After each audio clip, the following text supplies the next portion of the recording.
Toto je podcast Eros. Budeme sa rozprávať o láske a sexualite z pohľadu zdravého rozumu. Vítajte pri ďalšej epizóde nášho podcastu Eros, v ktorom rozoberáme témy lásky a sexuality z pohľadu zdravého rozumu. A dnes tu máme dvojicu hostí, manželov Lencovcov, ktorí nielenže vedú predmanželské prípravy a robia taký kurz pre manželov v ťažkostiach, ale sami majú teda osobnú skúsenosť, sú rodičmi 5 detí a okrem toho spolupracujú s vydavateľstvom a s magazínom Nové mesto, ktoré vydalo aj tú sériu týchto kníh Láske sa treba učiť. A to bude vlastne aj témou nášho dnešného stretnutia, že ako hovoriť s deťmi o sexualite, o týchto témach. Pre mnohých rodičov je to skutočne taká náročná téma, častokrát možno bola tabuizovaná. Ja by som rád možno začal takou osobnou skúsenosťou, že ako ste to mali vy. Jednak, keď vy ste boli deti, že ako s vami bolo o tom rozprávané, či dostatočne, a jednak potom, ako možno vy ste sa to snažili odovzdať vašim deťom.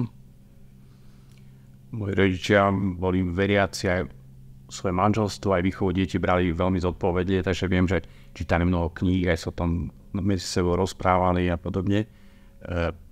S nami sa rozprávali a mal som k ním dôveru. Napríklad keď som prvýkrát sa mi páčilo dievča v kostole, pekné dievča, tak som potom povedal máme, sme o tom debatovali, to som mal taký 9 alebo 10 rokov. Wow. Pamätám, že nejaký chodník a plot a išli sme a rozprávali sme sa. A to bola napríklad pre mňa taká pekná skúsenosť, že to je proste pekná vec. Potom neskôr napríklad som mal aj takú debatu s mojím otcom na tému, ako je masturbácia, čistota a podobne. A napríklad on sa ma snažil tak pozbudiť, ale musím povedať, že ten spôsob mi napríklad nepadol úplne dobre, aj keď nepochybujem o tom, že to myslel dobre. Možno trošku som vnímal takú určitú veľkú opatrnosť, alebo takú až možno ľahkú obavu pred touto oblasťou, takú úctu, ale s určitou obavou. A možno k tomu úplne neprispelo aj to, že som čítal niektoré knížky, napríklad tých salesiánskych mladých svätých.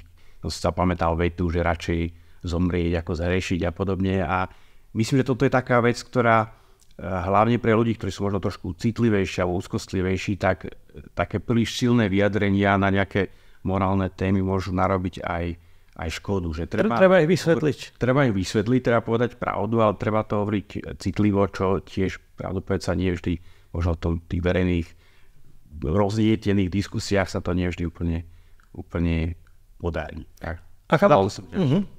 Aká bola možno vaša skúsenosť? Tak v našej rodine sme boli 3 dievčatá, mám aj o 2 roky staršiu sestru a ako na tému sexualita sme otvorení nikdy, myslím, nehovorili, ale tým, že sme boli 3 dievčatá, tak určite ohľadom menštruácie sme boli, ako mamina sa s nami určite porozprávala.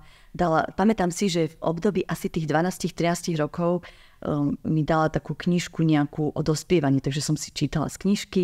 Určite ma informovala o nejakých veciach aj moja staršia sestra, takže ja už tým, že som nebola najmladšia, tak možno som sa k niečomu dostala, tak to veľmi si to nepamätám. Iba tak naozaj zahmlenie, ale asi keby som sa ja niečo spýtala, maminy, myslím, že by mi odpovedala, ale ja som bola tiež taká ostýchavá, všetky, myslím, že sme to tak nejak, proste sa o nás veľmi o tom nehovorilo. To je zaujímavé, lebo vlastne aj obidvaja máte takú rozličnú skúsenosť, už len z toho, čo hovoríte, že v niektorých rodinách sa o tom veľmi málo hovorí, v niektorých dosť otvorene. A možno aj ako manželia potom, vy ste si to museli tak zladiť, nie? Že okay, aký bude náš prístup. A ako ste možno dospeli k tomu, že ako o tom hovoriť so svojimi vlastnými deťmi? Ako určite sme čítali nejaké knižky o výchove a napríklad ja si pamätám, že som vedela, že s dieťaťom treba hovoriť primerane veku a odpovedať na otázky, na ktoré sa pýta, iba tak striedmo a keď sa spýta tak viac, keď nie, tak mu to stačí. Takže toto som tak nejako vedela, tak som čakala, že kedy sa začnú pýtať, ale sa nejak moc nepýtali. Ale potom občas teda prišlo k tomu, že sme hovorili o tom, že teda dieťa vzniká tak, že z lásky mamičky a ocka sa pritúlia, boskávajú a spojí sa vlastne vajíčko a spermia, vznikne taký malý zárodok a z toho dieťatko brúšku a oni sa nepýtali viac a ja som stále čakala, že kedy sa budú pýtať viac a až sme sa dočkali potom toho predpubertálneho obdobia a tam sme sa dohodli, že s chlapcami bude hovoriť si spraviť taký rozhovor otec so synom Tomáš a že ja s dievčatami, tak ja teda za mňa s tými dievčatami to bolo tak, že so staršou dcérou určite sme riešili tiež okolo menštruácie, taký rozhovor, prípravu, že asi čo ich čaká, potom takú oslavu sme si spravili, že sme šli spolu na kávu, na obed, kúpili nejaké pekné spodné prádlo k tejto udalosti. Ale keď som sa potom pokúšala o nejaký taký rozhovor na tému sexualita, tak to bolo strašne krkolomné.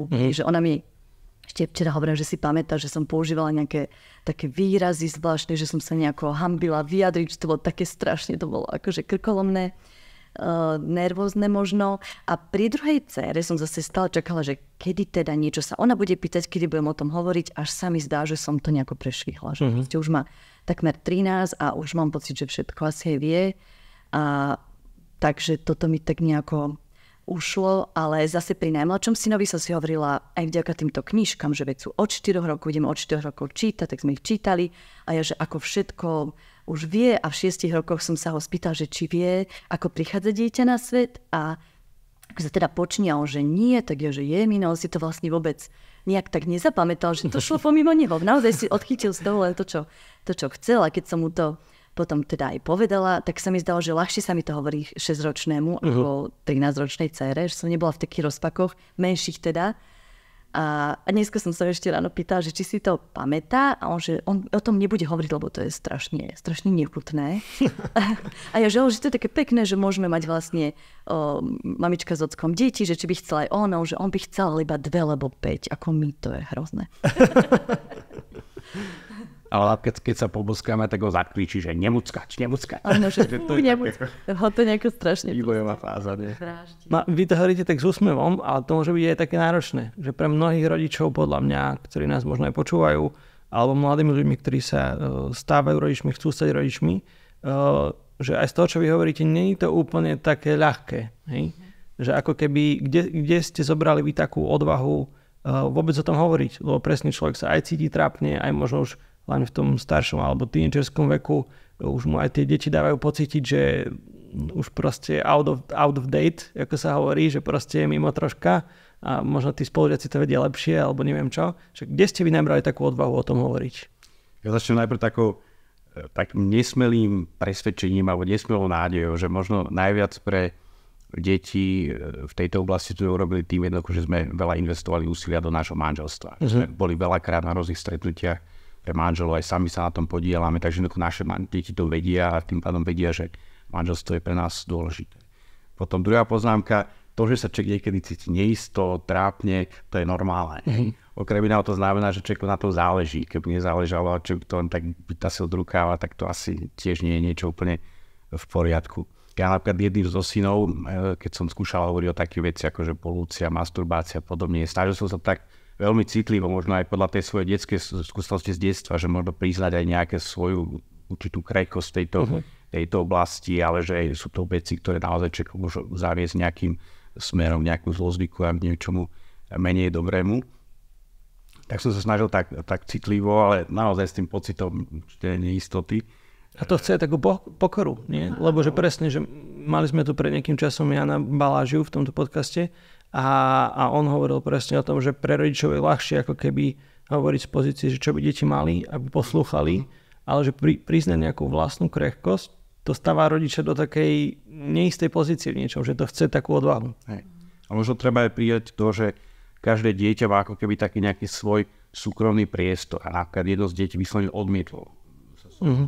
Že aj tie deti sú každé sú iné a keď vnímajú, že niekto vstupuje do nejakého intimného prostredia, tak proste povedia, že nie a to treba určite rešpektovať. Mne možno aj tieto knihy a tie diskusie okolo toho možno pomohli pochopiť jednu vec, že my by sme ako rodičia do tohto mali vstupovať ako tí, ktorí sprevádzajú deti od útleho veku. To znači, keď sú krštiny alebo svadba, tak aj 3-ročnému dieťaťu možno vysvetliť, čo sa deje, alebo povedať, že čo to znamená, že syn učí, tak raz budeš mať syna alebo dceru a pre mňa budú vnúk alebo vnúčka, budeš sa tešiť, lebo je to super. Ako dieťa potrebuje dostať priebežne nejaké čiastkové Že aby to nebolo tak, že nič a potom naraz všetko. Áno, že to nemá byť jedna prednáška, v ktorej mu poviem nie všetko v úvodzovkách a tiež nie je cieľom na prvom mieste presvedčiť, ale skôr počúvať, vnímať, možno klásť otázky, Viem napríklad, že sme mali viacero diskusí so staršou dcerou, so dokonca s jej kamarátkou na rôzne témy, ako potráda, obliekanie sa dievčat a podobne. A to bolo akože na viacero krát. A vôbec nemôžem povedať, že sme sa akoby mali pocit úspechu, že presvedčím toho človeka. Ale minimálne je dobré, že nejaké veci počuje, nejaké veci sa dozvie a potom si to poskladá a možno mi nikdy nepríde povedať, že tak to mal si pravdu, hej. Ale to je v poriadku. Toto nie je naša úloha rodičov, aby sme mali pocit úspechu, že sú dieťa presvedčili.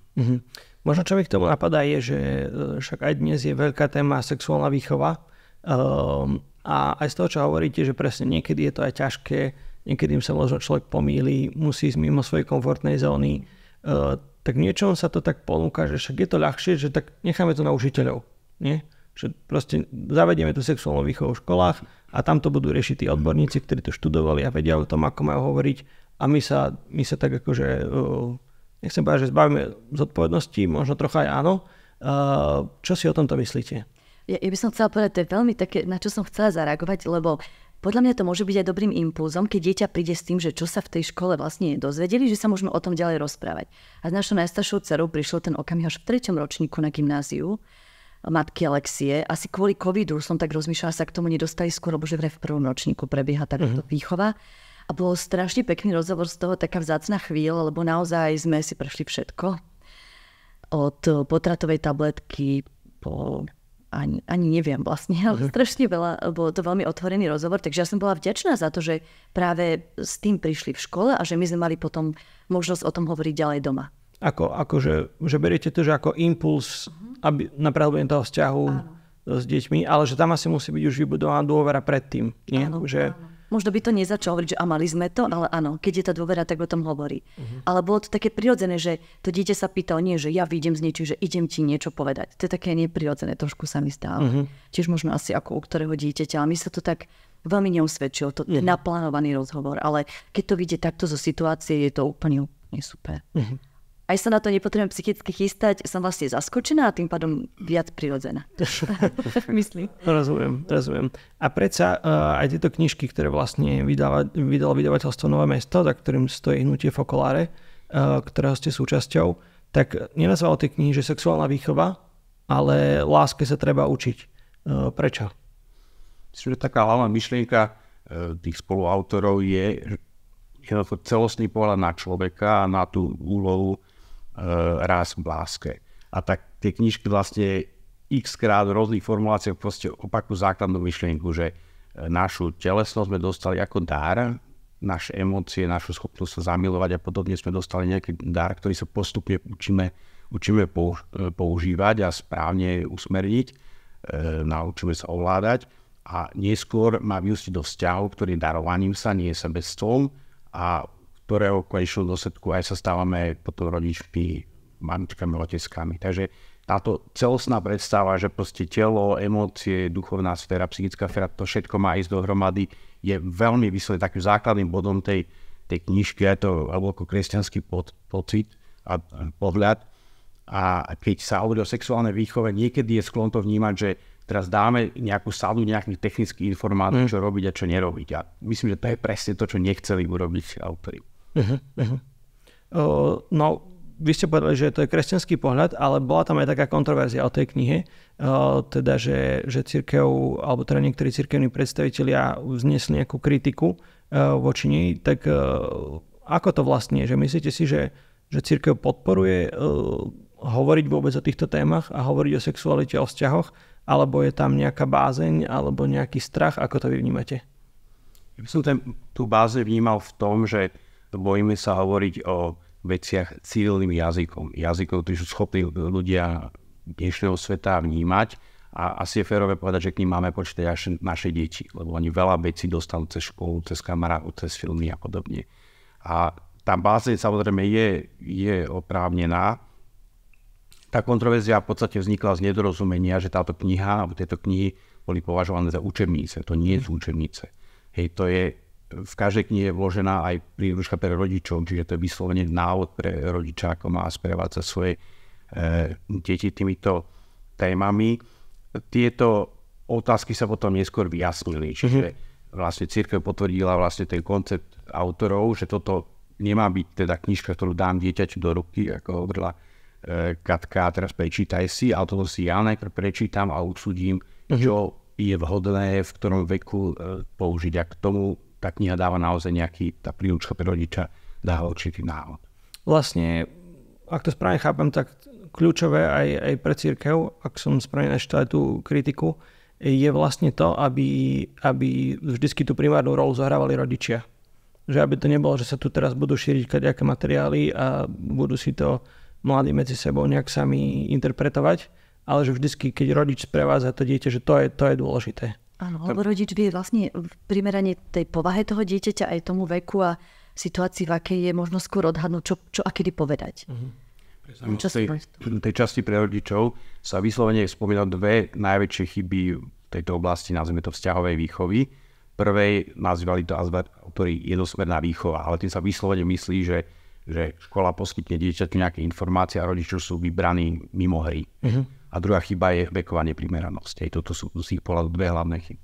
Áno, my sme tu mali Richarda Vašečku pred nejakým časom a on vlastne hovoril presne o tom, že je to možno taký nezdravý návyk, že my máme pocit, že však škola má vychovávať, ale že v skutočnosti, že rodičia iba delegujú na školu svoju prvoradú úlohu a právomoc, že sú to naše deti, my ich máme vychovávať, ale z praktických dôvodov my ideme zarábať neviem čo, niektoré veci proste odborníci vedia lepšie, tak delegujeme tú našu úlohu na školu, ale že v prvom rade je to zodpovednosť rodičov a v tejto oblasti asi tým zvlášť, nie? Ale mohli by sme sa doplňať. Podľa mňa je super, keď sa v triede nejakou psychologičkou rozoberú aj viac tie vzťahy medzi chlapcami, dievčatami, to z rôznych pohľadov. Podľa mňa by to mohlo ísť ruka v ruke.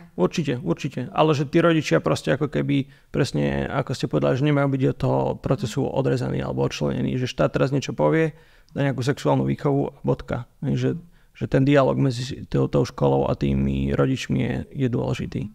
Ale teda poďme do toho, už ste to viackrát spomenuli, že dôležité je, aby tieto informácie aj ohľadne sexuality, lásky, vzťahov boli primerané veku. Aj tieto knihy sú vlastne že rozdelené na 3 vekové kategórie. Mohli by ste možno viacej povedať o tom, že čo v ktorom veku je z vášho pohľadu také rozumné v ktorej oblasti povedať? Ako ja možno za tú prvú kategóriu 4 až 7 rokov, tak čo sa týka tela, tak tam je to také v celku, asi je pekne odilustrované v tej knižke, je také jednoduché, že chlapec vníma, že je rozdielný ako dievčatko, hrá sa s inými hračkami, má tendenciu robiť iné veci a inak sa oblieka, možno sa aj vtedy ešte menej zaujímajú jedno to pohlavie o to druhé, sú takí skôr, že chlapci sa hrajú s chlapcami, dievčatá s dievčatami a možno dôležitejšie mi tam prídu tie emócie, že aby dieťa vedelo povedať, teraz sa hnevám, teraz sa bojím, potrebujem byť samo. A ako toto, keď sa naučí v tomto veku pomenovať, tak je to veľmi dobrý základ potom už aj vyjadrovať emócie neskôr, také tie zložitejšie možno. A čo sa týka tej plodnosti rodičovstva, to je naozaj taký iba v tomto veku to tak jednoducho načetnúť, tak podal Tomáš ten príbeh, že proste budeme sa mať radi s manželkou alebo s manželom a budeme mať spolu deti a napríklad náš Lukáško už keď mal 5 rokov, tak on hovoril, že on už strašne chce byť veľký ako náš najstarší Filip, najstarší syn, lebo on sa strašne nudí a on už by chcel mať tak deti a chce ich nosiť k nám ako k starým rodičom a my im budeme kúpať jogurtíky, lebo to tak pekne zažíval od tých svojich starých rodičov, tú starostlivosť a on už hrozne chcel byť v tom, takže sa na to tešil už v 5 rokoch. Toto je vlastne možno tiež dôležitá súčasť niečo, čo by sme mohli nazvať sexuálna výchova alebo formácia z tejto oblasti, že byť v kontakte aj s rôznymi generáciami. Nie? Že tí súrodenci navzájom a s rodičmi a so starými rodičmi a tak ďalej. Že dneska sa to ako keby niekedy tak individualizuje, že to je iba ten jeden človek, ale že v tom kontexte je to možno také zdravšie, ako aj vy ste naznačili. Dobre, ale predsa dá sa povedať, že sú nejaké veci, ktoré sú možno špecificky dôležité alebo v našej spoločnosti vypuklé. Jedným z takýchto problémov mi napadá, že je pornografia, čo je proste že veľká téma a tiež tu sedela Lívia Halmkan a hovorila vlastne o tom, že dnes sa deti dostávajú do kontaktu s pornografiou už od 8 rokov, 8 až 10 rokov. Možno nemusíte hovoriť o vašich deťoch, ale že tak celkovo principiálne, že ako s touto témou pracovať ako rodičia. že možno kedy, alebo že preventívne o tom skôr rozprávať, alebo potom, keď príde takýto nejaký problém, tak hovoriť s tými deťmi, lebo to sú veľmi citlivé, intimné veci a aj tie deti môžu cítiť nejaký pocit viny a tak, že je to často také zaseknuté, tak či by ste možno vedeli nejaké svetlo do tohto priniesť? Nie som odborník, toto určite téma na dlhé diskusie odborníkov, ale poviem, ako som pochopil ja aj takú knihu a túto knihu a nejaký taký zdravý rozum. Faktom je, že deti sa veľmi skoro dostávajú do styku s aj negatívnymi vecami. Napríklad jedno z našich detí v 2. triede základnej školy spolužiak bol dlho po večeru doma sám, pozeral pornografiu a potom to ostatným deťom sa o to podelil. Takže to dieťa si urobilo predstavu, že to je niečo hnusné a proste opakovane sme sa museli vrátiť k tej téme, že to je vlastne pekná vec, keď sa budeme objať a podobne. Takže, že sexualita celkovo. Áno, takže tá téma je naozaj veľmi vážna a dôležitá. Prístup autorov týchto knížiek som pochopil takto, že oni hovoria, že v minulosti medzi 6. a dajme tomu 11. rokom bol obdobie kľudu, kde deti neriešili sexualitu. Dneska na základe aj filmov, aj všetko možného, každý chce technológií, sociálne siete, podobne. Oni ešte necítia sexuálnu túžbu, lebo tie hormóny ešte neprišli, ale tú tému už veľmi citlivo vnímajú. Takže tí autori dospeli k takému pohľadu, že povedzme im veľmi stručné vecné informácie ešte v tom období pred nástupom puberty, čo u dievčat môže byť do 9. roku a u chlapcov povedzme, že do 10. 11. Hej. Povedzme im vecné informácie, že takéto veci existujú, že to nie je dobré.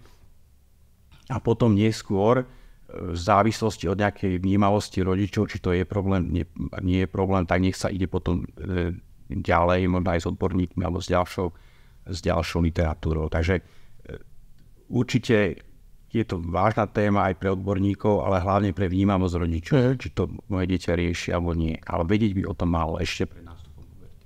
Možno aj v tejto téme, ale aj v iných. Myslím si, že čokoľvek z týchto tém, či je to nejaké že prvé chodenie, alebo proste že prvý bosk, alebo čokoľvek, tak je dôležité podľa mňa vyvážiť ako keby že tú pravdu, alebo nejaké že pravidlá a to, čo je dobré a zlé, a zároveň s tou láskou, že ako to spojiť? Lebo niekedy sú proste, že niečo jasne zlé, hej? Že tá pornografia, že proste my vieme, že to škodí a bude to škodiť a ak sa do toho človek zamotá, tak proste to môže mať akože veľmi zlé dôsledky na život. A v niečom tá tendencia je taká, že ako rodičia by sme mali povedať, že proste toto je zlé a nemôžeš to robiť, hej? Že byť v tom taký jasný, ale zároveň niekedy to potom či vyvolá väčší pocit viny alebo proste nejaký tlak, ktorý zase môže viesť nejakým negatívnym dôsledkom. Takže z vašej skúsenosti, alebo ako to vy vnímate, že ako to vyvážiť, že jednak dať pravdu tým deťom, ale jednak lásku a také prijatie? Keď si tak spomenieme, ako som sa rozprávala s dcerou, tak určite som povedala, ako niektoré veci vidím, ale snažím sa teraz už aj v tých konkrétnych situáciách s ňou byť ako práve, že poviem, ale potom už snažím sa, aby cítila to prijatie, nech už sa deje čokoľvek, aj keď nejaké ťažké veci sme neriešili zatiaľ, takže neviem, ako by to bolo v takých situáciách, ale asi, že proste povedať a potom už to dieťa vie a už iba aby cítilo, asi rozprávať sa, ako prežíva ktorú situáciu, ako sa cíti, prečo to tak vidí, keď sme sa rozprávali treba o tých potratoch, tak nechali sme nich proste povedia tie svoje názory v slobode a sme ich povedali, ako to vidíme my a podľa mňa to tak nejako v nich ostane. Že nepresviečať ich, ale povedať a oni si to tam niekde uložia. Čiže z môjho pohľadu jedna z takých zaujímavých vecí, že všetci môžeme mať sklon veci vysvetľovať tak, že vyhraňujeme pozitívne voči negatívne. Ale možno niekedy, hlavne keď sú deti menšie, je podľa mňa vhodné jednoducho povedať len tú pozitívny príbeh. A práve ten moment zdôrazňa toho rastu, že OK, teraz ešte možno nevieš svoje neju tak dobre spracovať, ale neskôr to budeš vedieť, hej. Teraz si sa zamilovala a nevieš, čo s tým urobiť, ale možno neskôr naozaj nadviažeš pekný vzťah a budeš mať deti a tak ďalej, hej. Čiže myslím, že tento model nejako takého, že rastu, dozrievania, to je niečo veľmi, veľmi kľúčové. V tej morálnej oblasti to vyjadruje napríklad princíp graduality svätého Jána Pavla II. Postupnosti. Princíp postupnosti. A myslím, že toto je jeden z tých spôsobov, ako týchto veciach hovoriť. Teda, že nehovoriť to iba ako, že pravidlo, áno, nie, urobil si to, neurobil si to, ale že OK, toto je asi takto, ale smeruješ nejakým smerom, ktorý je dôležitý, ktorý je hodnotný, ktorý je jednoducho pravdivý nielen preto, že to je napísané v katechizme, ale je to pravda o nás ľuďoch. Toto je podľa mňa také, že veľmi kľúčová vec. Že ukázať ako keby ten širší pozitívny kontext, že smerujeme tam, OK, možno sme teraz niekde tu, možno aj padneme, možno nie všetkému rozumieme, ale že ten veľký príbeh. Rozumiem. Čo možno v takej situácii, kebyže teraz vidíte, že vaše deti začnú povedzme chodiť s niekým, kto nie je úplne možno či korešponduje s vašimi hodnotami, to by bola jedna vec, ale možno vidíte aj, že vyslovene nejaký negatívny vplyv. Že ako možno do tohto vstúpiť, ak by ste si trúfli, že na jednej strane rešpektovať tú slobodu a to rozhodnutie vlastného dieťaťa a na druhej strane ho chrániť pred nejakými negatívnymi vplyvmi. A to už môže byť, či hovorím nejaký frajerka, ale môže to byť aj nejaká rovesnícka skupina alebo tak. Tohto sa obávam, keby sa stalo, že ako by som toto ja zvládla, asi by som bola taká kritická, neviem. To je podľa mňa, u mňa by to bol taký kameň úrazu. Že asi by som možno dala už len tak neverbálne vnímať to, že možno nie som s tým úplne v pohode, že aj keby som sa snažila slovami, ale určite by som asi povedala, čo vidím v tom správaní, čo sa mi zdá byť, že je nefér, alebo že je nejaké rizikové, ale neviem si predstaviť, tohto sa obávam, ako by to bolo v skutočnosti. Zatiaľ... Ako niektoré také situácie, ako nejaké prespávačky, alebo nejaké výlety, alebo to sme sa snažili si tak nejak vzájomne diskusiu ujasniť, že ako to vnímame, či to je v poriadku, alebo nie. A asi nie pred deťmi. Nie. Vždy sa povedať, dohodnem sa s ockom, alebo dohodnem sa s mamičkou. Že to je dôležité asi, aby boli rodičia jednotní v tomto smere. Určite, no. Ako veľa sa snažíme sa teda aspoň tak krátko, ale pravidelne modliť za naše deti, lebo my už vnímame, že odkedy majú tých 18, oni už nie sú v našich rukách. Už sú naozaj...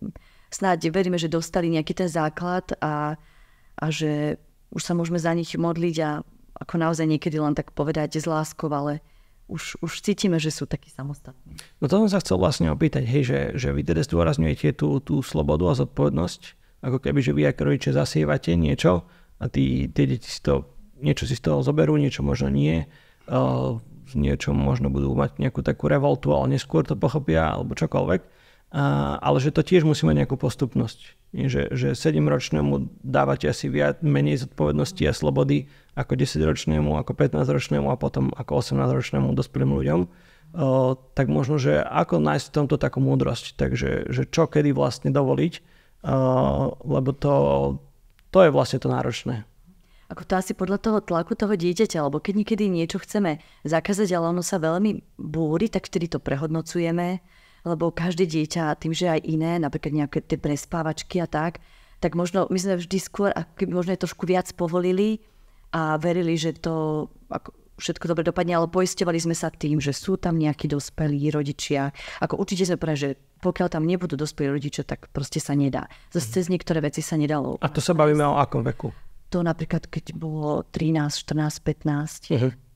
Že aj keď 13-ročná dcera chceli spať kamarátke, tak sme sa uisťovali, že určite sú tam tí rodičia, no a potom ešte aj 17 by sme povedali, že pokiaľ tam nie sú dospelí, čo všetko sa môže stať, aké to je nebezpečné a že nie sú dospelí, nemal by za nikto prevziať zodpovednosť, vtedy oni ešte za seba nemôžu. Tak od 18 už mám pocit, že už to je také, že už sú naozaj zodpovední za seba sami. Ja som pocit, že sme o tých veciach hovorili s deťmi, ale sme to nejak nedramatizovali, že ja nemyslím si, že je to správne riešenie, akoby vykresliť tie najčernejšie scenáre, čo sa všetko môže stať, ale tak ako povedať, že bolo by dobre, keby ste, išli skoro spáť, aj tam trvá na niektoré veci, ako prítomnosť rodičov a podobne. Ako je k tomu aj literatúra o výchove a v konečnom dôsledku sa to nejak tak celý život učíme vychovať tie deti. No. Možno toto je zaujímavá otázka na vás, že z čoho ste vyčerpali, respektíve čo by ste možno aj našim poslucháčom a divákom poradili, či už nejaký projekt, alebo nejakú knihu, alebo nejaký podcast, alebo že kde nájsť tie zdroje, keď chce ísť človek hlbšie? Možno ty si z toho otec a syn, že niečo čerpal. Ja vlastne teraz si na knižku konkrétne neviem spomenúť.